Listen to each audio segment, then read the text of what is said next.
지난 일주일 동안 또 믿음의 경주에서 승리의 삶을 사신 우리 귀한 믿음의 식구들 사랑하고 축복합니다. 저와 여러분은 모두 신앙의 경주자예요. 주님 앞에 서는 날까지 믿음의 삶을 살아가는 사람입니다. 무엇보다도 정말 우리가 힘들고 어려운 일을 만났을 때 더 믿음의 삶을 살아가야 돼요. 그래서 우리의 믿음은 언젠가는 반드시 드러나고 표현으로 나타나게 되어 있어요. 표현되게 돼요. 나의 믿음이 어려운 일들이 엄습했을 때, 또 질병에 걸렸을 때, 고통이 임했을 때 증명되어지게 되어 있어요. 믿음이 약하거나 믿음이 없으면 자신이 처한 환경, 자신에게 닥쳐온 문제들만 바라보며 절망을 하게 됩니다. 우리가 다 아는 것처럼 모세가 12명의 정탐꾼들을 가나안 땅에 보내게 돼요. 정탐꾼들이 40일 동안 가나안 땅을 두루 돌아다녀요. 그리고 그 정탐꾼들이 이스라엘 회중들 앞에 와서 그들이 둘러본 하나님이 약속해 주신 젖과 꿀이 흐르는 그 약속의 땅에 대한 보고를 그들이 본 그대로 보고를 해요. 가서 사람들한테 이렇게 보고를 합니다. 여러분, 가나안 땅은 젖과 꿀이 흐르는 땅입니다. 근데 거기엔 아주 큰 성이 있습니다. 그리고 그 사람들은 아주 강한 사람들로 보입니다. 근데 무엇보다도 거기에는 안악자손들이 거주하고 있습니다. 이 11명의 정탐꾼은 그들이 본 그대로, 그들이 경험한 그대로 사실을 고백을 해요. 그러면서 이제 그들의 입장, 그들의 생각을 이렇게 말해요. 우리는 능히 올라가서 그 백성을 치지 못하리라. 그들은 우리보다 강하니라. 그들이 바라본 현실, 그 현실을 바라봤을 때 우리의 지금 가지고 있는 힘, 우리의 상황, 능력으로는 그들을 물리칠 수 없다라고 인정하며 보고를 하게 돼요. 가나안 땅을 정복하는 불가능한 일입니다. 여러분, 솔직한 고백이에요. 근데 이 고백은 현실 앞에서 또 굴복하는 보고였어요. 환경을 바라보면서 좌절하는 그 믿음의 고백이었어요. 그러나 믿음의 사람은 자신이 처한 환경, 문제만 바라보는 것이 아니라 그 문제 뒤에서 역사하시는 하나님을 바라보는 사람인 줄 믿습니다. 이 12명의 정탐꾼 중 11명은 이렇게 그들이 사실대로 보고했지만 그 중에 한 사람, 12명 중에 한 사람, 갈렙만 현실, 거기에 매몰돼서 좌절하고 절망하지 아니하고 하나님의 약속을 바라봤어요. 여러분, 이 가나안 땅, 비록 거기에는 힘이 강한 안악자손이 있고 아주 큰 성이 있지만 하나님이 주시겠다고 약속해 준 땅입니다. 그러니까 우리 올라가서 땅을 차지합시다. 능히 우리가 그 모든 사람들을 이길 수 있습니다. 라고 고백을 해요. 이 11명과 한 사람, 갈렙의 차이점이 어디에 있었어요? 현실, 그 환경, 문제들만 바라보지 않았다는 거예요. 한 사람은 현실만 바라봤고 한 사람은 문제만 바라봤어요. 그러나 갈렙은 그 뒤에 역사하시는 하나님, 약속의 하나님을 바라보았어요. 사탄은 우리를 자꾸 넘어뜨리려고 우리로 하여금 환경만 바라보게 해요. 환경만. 사탄이 저와 여러분들을 유혹하게 돼요. 처한 현실만 바라보게 한다는 사실을 꼭 기억해야 돼요. 저와 여러분은 문제 뒤에 역사하신 하나님을 믿고 살아가는 성도가 되어야 될 줄 믿습니다. 자, 이렇게 여러분, 우리가 믿음이 있다면, 저와 여러분이 믿음이 있다면 우리의 믿음은 가식적인 모습으로 표현해야 돼요. 가식적인 믿음의 모습으로 표현돼야 돼요. 내 믿음이 어떻게 표현되고 있는지 여러분 한번 질문에 답해 보시기를 부탁을 드려요. 여러분이 지난 일 동안 내 믿음이 다른 사람에게 어떻게 드러나고 어떻게 나타났고 어떻게 표현이 되었는가? 우리의 믿음은 드러나게 돼 있어요. 숨길 수가 없어요. 오늘 우리가 읽어본 이 말씀, 읽은 말씀은 여기에 대해서 아주 우리 분명하게 보여주고 있어요. 믿음은 믿음의 표현으로 드러난다는 거예요. 예수님께서 가버나움에 있는 베드로의 집에 들어가시게 돼요. 예수님이 베드로의 집에 머물다는 이 소문이 이제 온 동네에 퍼지게 돼요. 그래서 사람들이 예수님을 보기 위해서 이제 베드로의 집으로 한 사람 한 사람씩 이렇게 몰려오게 돼요. 왜냐하면 예수님께서 이 가버나움 동네에서는 이 앞서서 좀 많은 기적을 행하셨어요. 귀신 들린 사람을 고치셨고, 베드로의 장모가 열병에 걸렸을 때 그 열병을 고쳐주셨고, 또 문둥병에 들린 사람도 깨끗하게 회복시켜 주셨어요. 그래서 이 가버나움에는 예수님께서 치유해 주신 이 기적들로 인해서 사람들 사이에 예수님은 병을 고치는 능력의 사람이라는 그러한 소문이 사람들 사이에 퍼졌고, 저 예수님 앞에 가면 병이 낫는구나 라는 그 소망들을 가지고 있었어요. 그래서 예수님이 다시 베드로의 집에 왔다고 하니까 사람들이 이제 예수님께서 또 누구를 고쳐주시느냐, 그 치유의 현장을 목도하기 위해서 사람들이 막 몰려오는 거예요. 사람들이 막 많이 찾아와요. 너무너무 많이 찾아와서 베드로의 집안에 꽉 찼어요. 그 앞뜰에까지 꽉 찼어요. 저 문 바깥에까지 사람들이 아주 그냥 가득 차서 나중에 온 사람은 들어갈 수 없을 정도가 돼요. 아주 사람들로 해서 인산인해를 이루고 있는 상황이에요. 지금 문 밖에 서서 저 늦게 온 사람, 집 안에 못 들어간 사람이 물어봐요. 오늘 예수님이 누구 고쳤어? 무슨 일을 행했어? 그 귀신 들린 그 옆 동네 누구 오늘 정신이 맑아졌어? 이렇게 물어봐요. 근데 예수님이 이번에는요, 베드로의 집에서 어떤 그 기적도 행하지 않으셔요. 이적도 행하지 않으셔요. 오늘 예수님이 집에 와서 하신 일이 뭐냐? 2절 말씀해 보니까 이렇게요.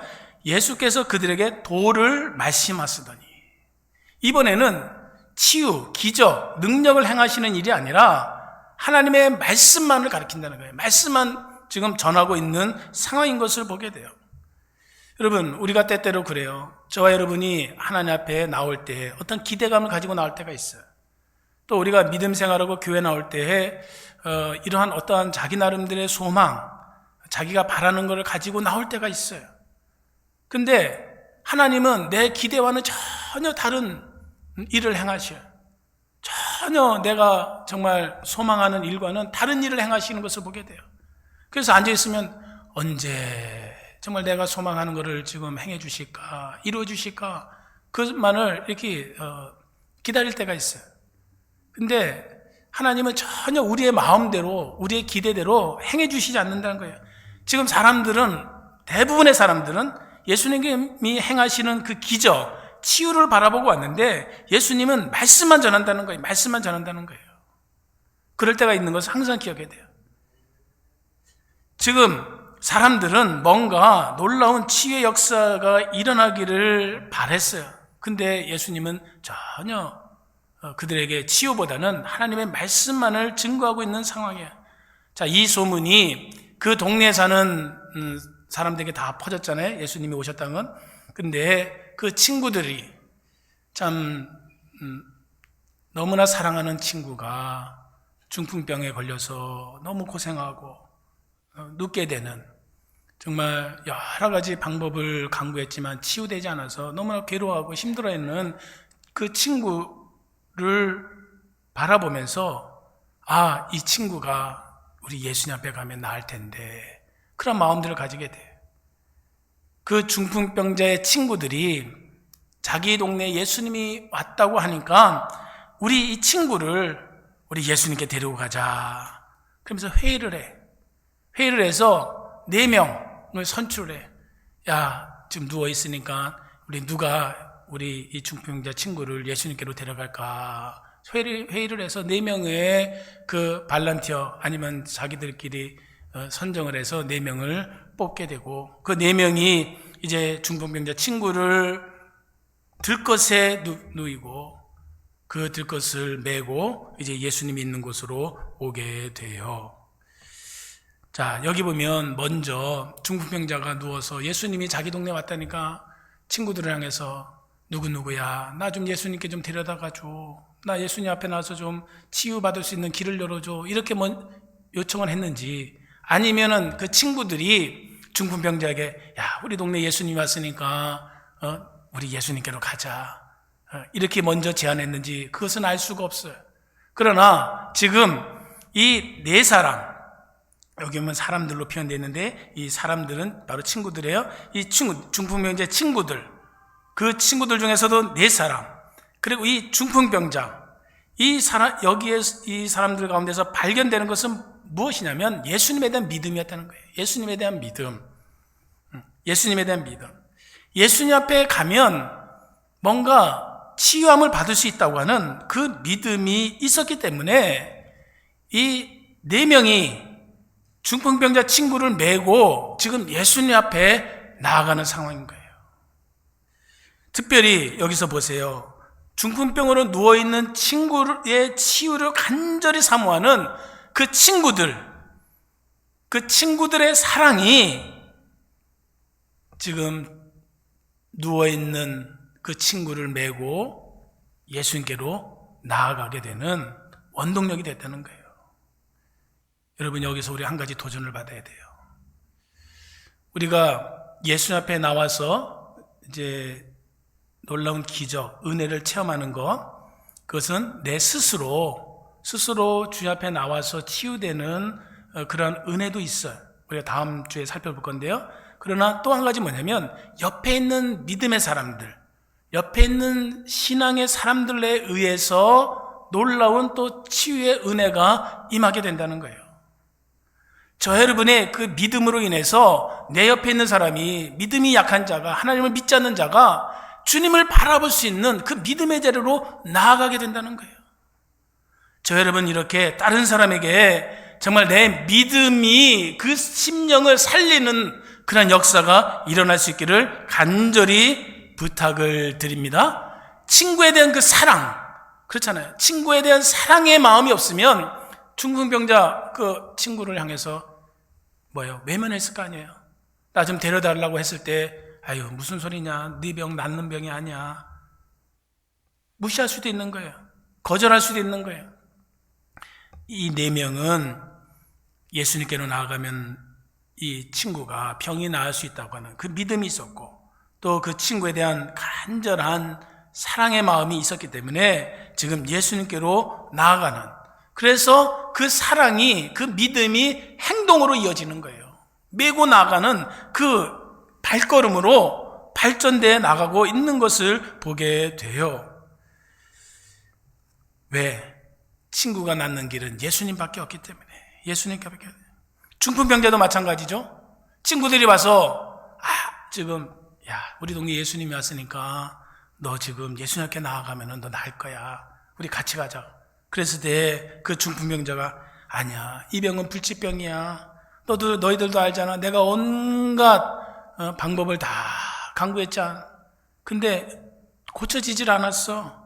이 병은 고쳐질 병이 아니야.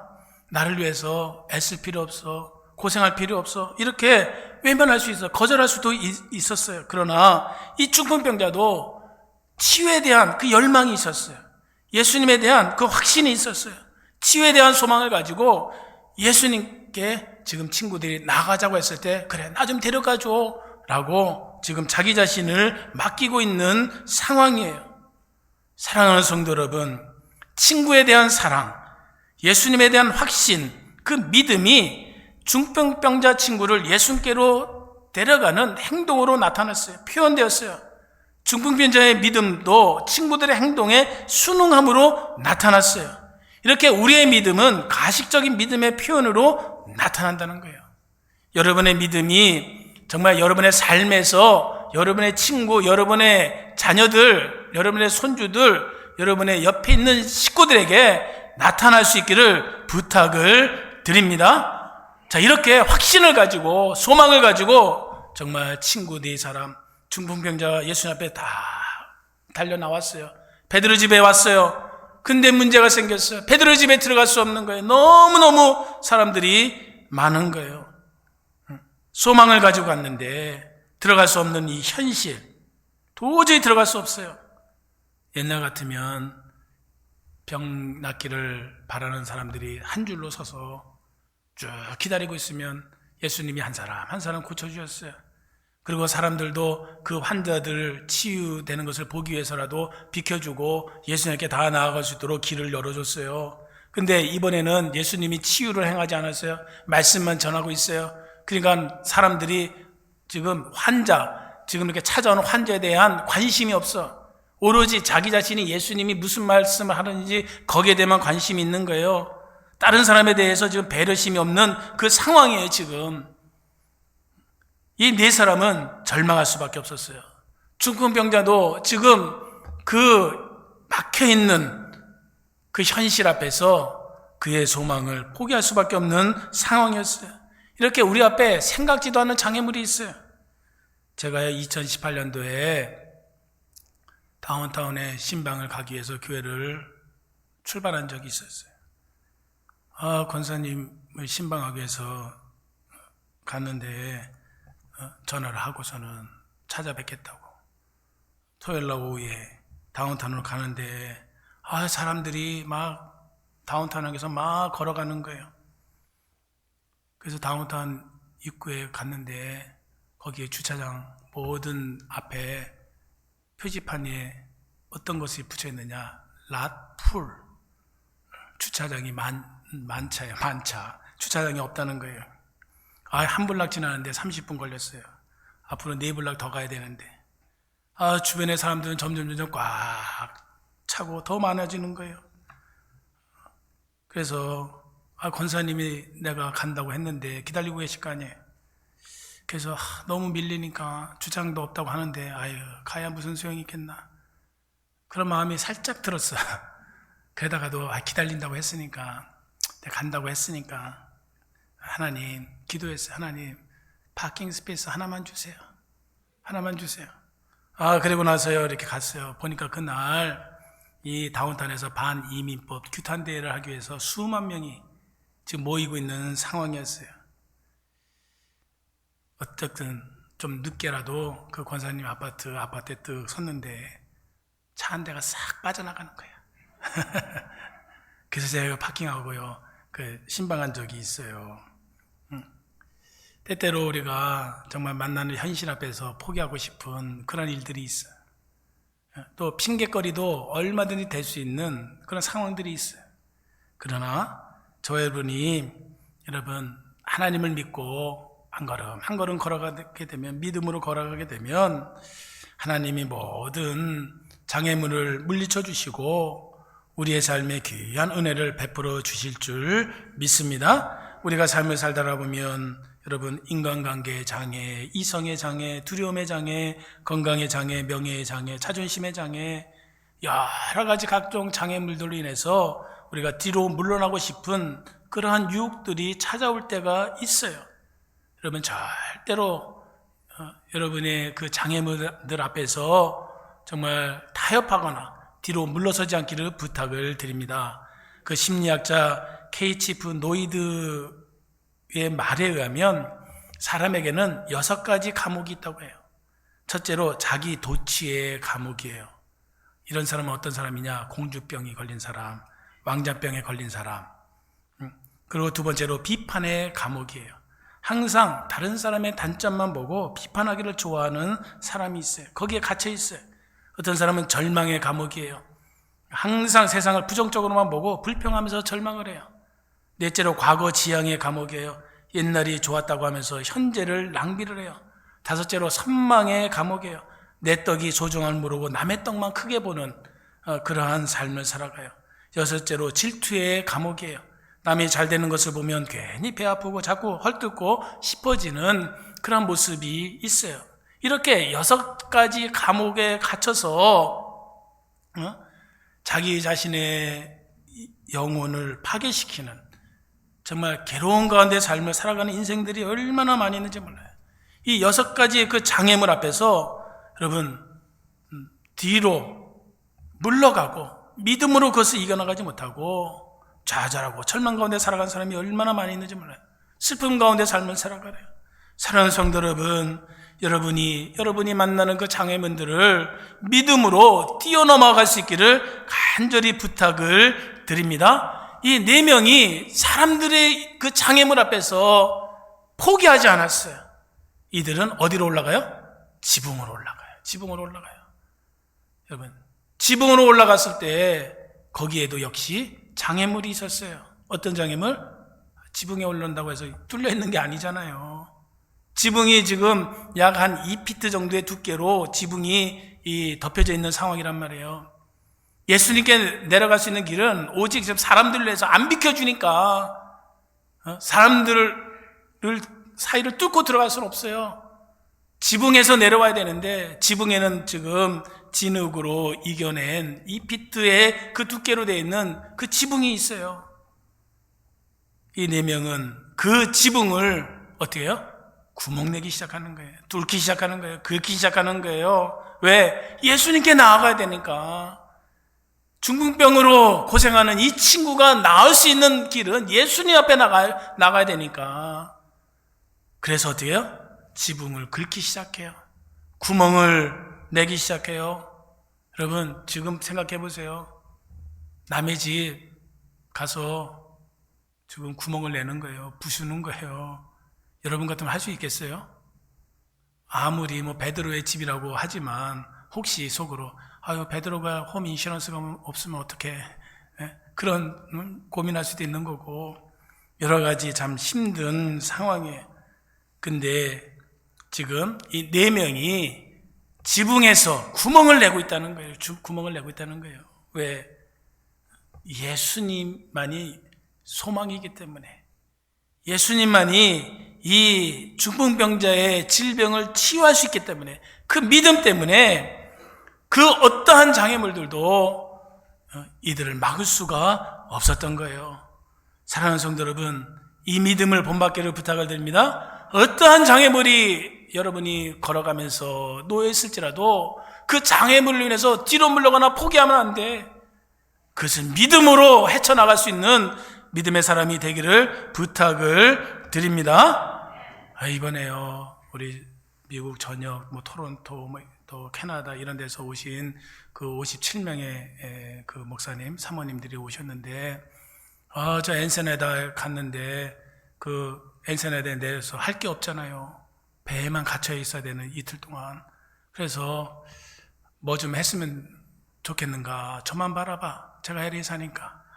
그래서 제가 부랴부랴 그 밤에 그 우리가 선교하는 이용기 선교사님이랑 컨택을 해서 55인승 그 버스 한 대를 계약을 하고, 그리고 이제 선교지도 둘러보고 또 거기 부파도라도 가자, 그런 계획을 세웠어요.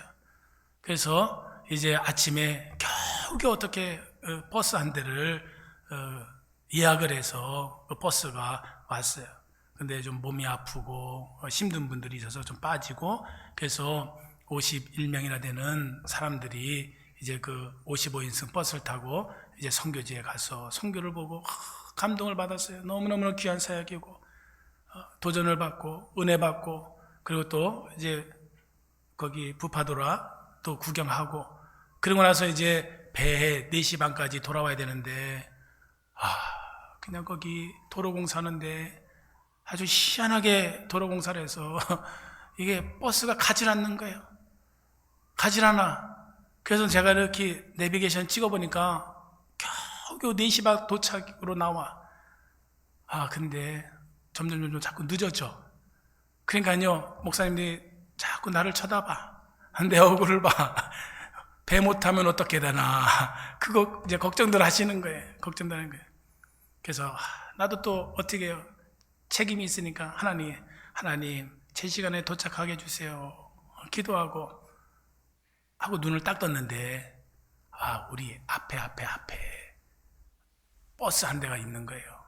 근데 그 버스를 보니까 그 크루즈 회사에서 운행하는 그 관광버스야. 그래서 나는 속으로 됐다. 저 버스가 가야지. 배가 떠난다. 그래서 나는 아주 그때부터 편안한 거야. 걱정은 안 하는데 다들 이게 눈빛이 배 놓치면 어떻게 되나. 걱정하는 눈치들이에요. 걱정하는 눈치들. 참 우리가 여러분 확신을 가지면, 믿음이 있으면 어떤 상황이 있어도 두려워하지 않아요. 결국은 4시 40분에 도착했는데 여전히 배는 문 열려 있고, 그래서 제가 맨 마지막에 타고 그 다음에 이게 닫더라고요. 믿음의 사람, 여러분 무슨 일이 있어도 두려워하지 않아요. 아무리 어려운 일이 있어도 좌절하지 않아요. 실망하지 않아요. 여러분의 삶에서 믿음의 모습이 다른 사람에게 표현되고 나타내지고, 여러분의 믿음으로 말미암아 다른 사람이 소망을 품고 치유되고 회복되는 역사가 임하기를 간절히 소원드립니다. 여러분의 믿음이 나타나야 돼요. 누구에게? 다른 사람에게, 주변 사람들에게. 여러분의 믿음의 행동으로 말미암아 놀라운 하나님의 능력이 날마다 선포될 수 있기를 간절히 소원드립니다.